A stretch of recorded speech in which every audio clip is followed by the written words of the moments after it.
Oi gente, por aqui Maria Carvalho, pessoa com deficiência visual. Hoje eu estou com uma camisa estampada com flores, cabelos castanhos escuros, meio longos, acho que até...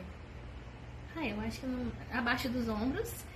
E hoje eu vim trazer mais um assunto interessante aqui para os nossos canais, para minha rede. E trouxe um amigo incrível, que é meu colega desde de infância e hoje é meu colega também de profissão, Geilson. Tudo bem, Gê? Tudo bem, olá pessoal, meu nome é Geilson, tenho cabelos pretos, curtos, cortado estilo militar, tenho pele parda, olhos castanhos, estou usando uma blusa da cor vermelha com estampa branca e azul. E como a Maria Carvalho falou, nós somos amigos de infância, estudamos juntos no Instituto dos Cegos e hoje somos colegas, né, de profissão. Eu sou professor pedagogo concursado da Rede Regular de Ensino de Fortaleza. Agora, recentemente, fui para o atendimento educacional especializado, trabalho na sala de recursos multifuncional, já vai fazer uns 4 meses, mas durante 2 anos eu estive dando aula na sala de aula comum no 4º ano do ensino fundamental. E é sobre esse assunto que vamos falar hoje nesse vídeo. Como nossa primeira pergunta, GG, o povo quer saber, eu também, como que foi a sua transição da escola especial para regular e o que você teve de desafios e de coisas boas por lá? Bom, a questão da transição da escola especializada para a escola regular foi o seguinte, né? O instituto, na época, o instituto que a gente estudava, ele ia até o 5º ano, e a gente ia para a escola comum, né? Na escola especializada e a escola comum são realidades bem diferentes.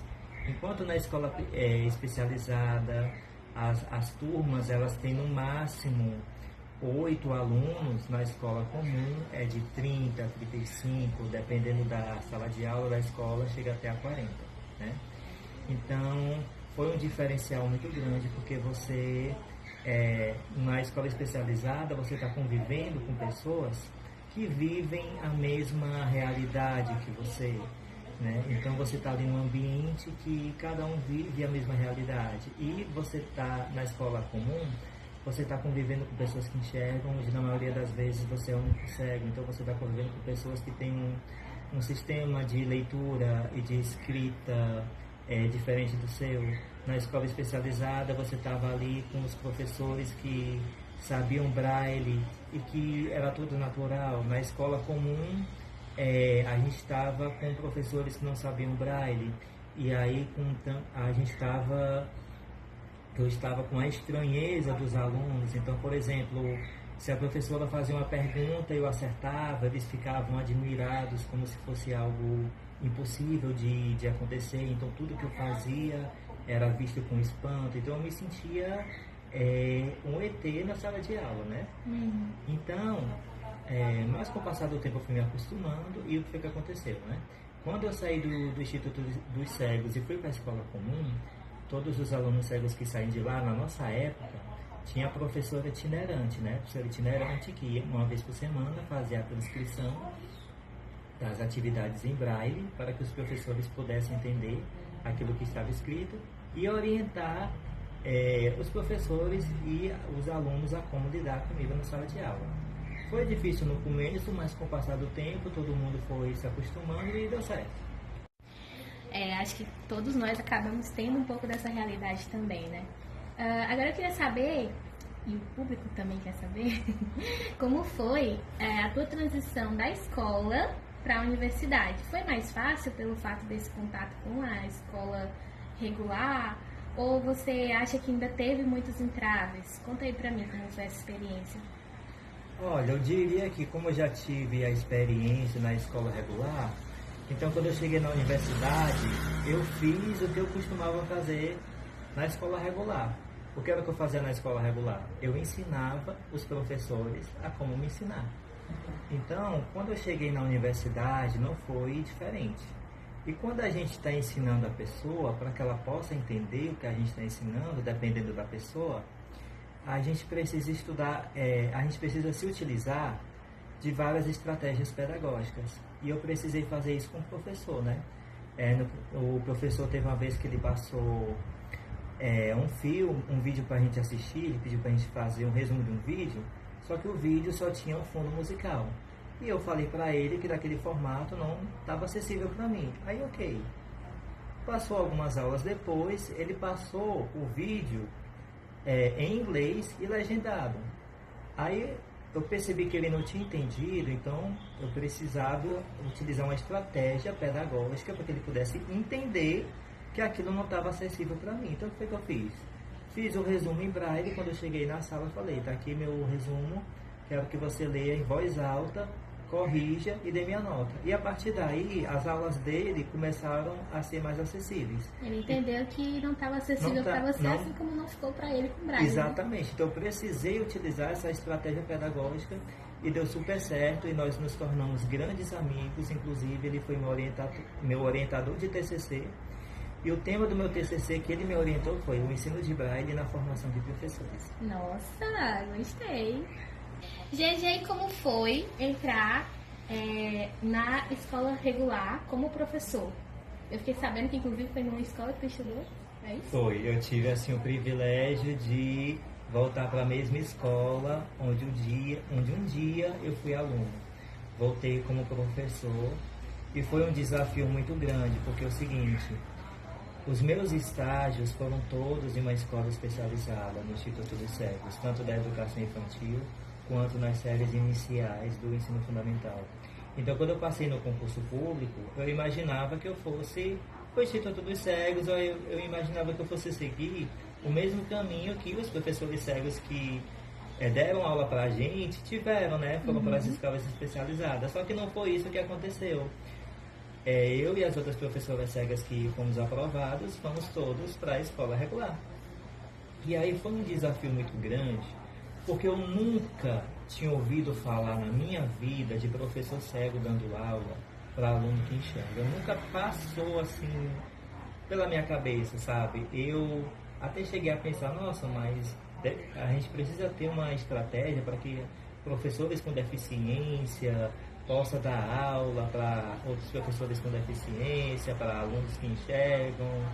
Mas sabe aquela ideia assim bem distante, estava no campo das ideias, que aqueles pensamentos que vêm por alguns 5 segundos e depois vai embora? Nunca pensou isso como meta, né? Nunca pensei isso aí como meta. E aí, de repente, recebo a notícia que vou para a escola comum, para a sala de aula comum. Meu Deus, como é que vai ser? E aí, não tinha nenhuma referência de nada, não conhecia ninguém, nenhum professor cego que tinha dado aula para alunos que enxergavam, para crianças, não conhecia ninguém. Fui fazer uma pesquisa no Google Acadêmico, não encontrei nada. E aí foi na tentativa do erro e do acerto, porque era algo novo para todo mundo. Era algo novo para mim, era algo novo para Secretaria Municipal de Educação de Fortaleza, para a SNE, era algo novo para a diretora da escola que estava me recebendo, para a coordenadora da escola, para os meus colegas professores, era algo novo para todo mundo. E aí, com o passar do tempo, as coisas foram chegando, né?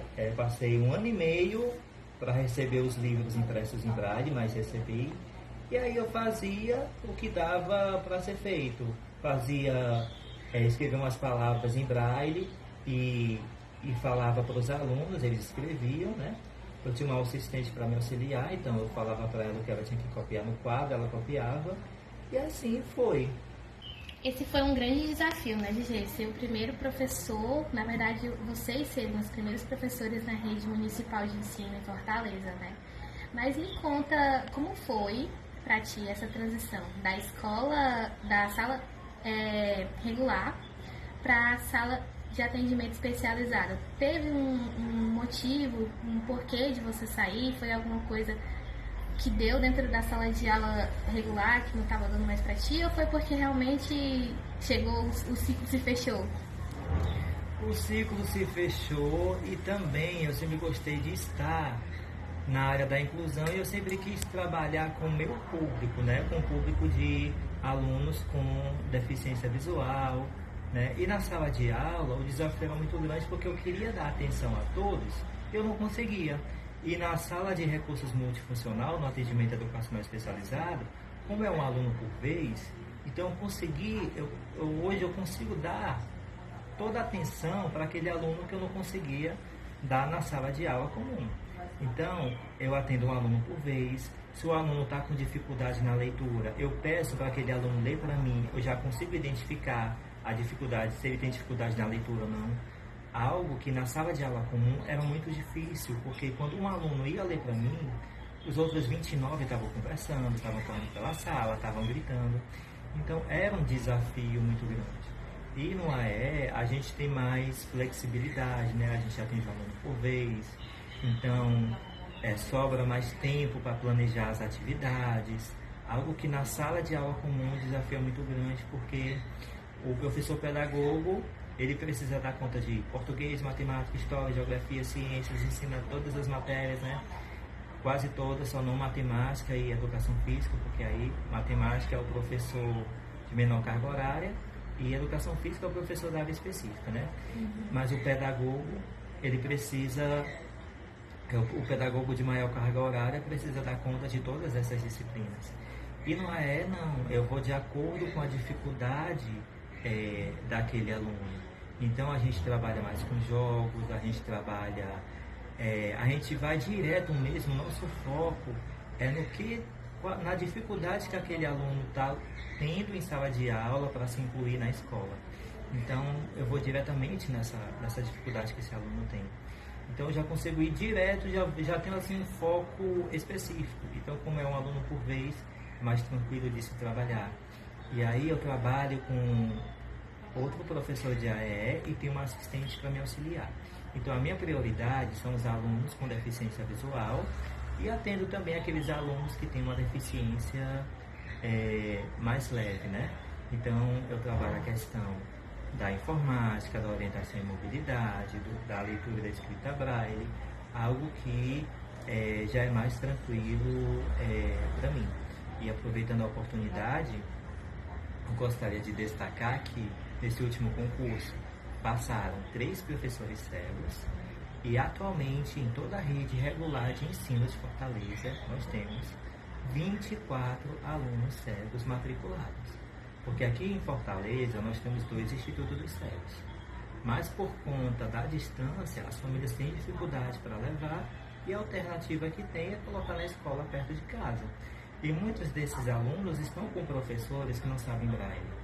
E isso é algo que precisa ser olhado com bastante atenção. É preciso que haja investimento na área da deficiência visual, é preciso que sejam contratados professores especialistas na área da deficiência visual, porque a demanda é grande, e um professor do AE, por mais boa vontade que ele tenha, por mais esforço que ele faça, ele não consegue dar conta de alunos com deficiência visual, transtorno do espectro autista, deficiência intelectual. É uma demanda muito grande. Então é preciso ter mais profissionais na área da deficiência visual, em todas as áreas, para que possa dar um suporte para que a inclusão ela possa acontecer na prática de maneira efetiva. E uma coisa eu digo, a voz dos professores que estão no chão da sala de aula, tanto na sala de aula comum quanto no atendimento educacional especializado, precisa ser ouvida. Porque a gente sabe o que a gente está passando, a gente sabe das dificuldades que a gente enfrenta. Então é importante que a nossa voz seja ouvida. Ótimo. Obrigada, GG, pelas suas palavras. Nossa, cada aprendizado maior que o outro. Como vocês sabem, eu tenho uma experiência com o projeto Visão Sonora, mas na área regular de ensino eu ainda não tenho tanta experiência. Já dei aula em escola particular, que é totalmente diferente, gente. Totalmente diferente, não pela questão dos alunos em si, mas a quantidade de alunos na sala de aula é totalmente diferente. A forma que é lidado com as crianças dentro das escolas particulares é diferente, apesar de o ensino ser quase o mesmo. Bom, quero agradecer, GG. Obrigada mesmo. Um prazer ter você aqui. E volte sempre. Eu estou aqui na casa do GG, inclusive, fazendo essa minha entrevista com ele. E eu acredito que a gente vai se encontrar ainda mais vezes. E toda vez que a gente se encontrar, pode ter certeza que eu trago ele por cá, tá bom? Grande beijão pra vocês. E até o próximo vídeo.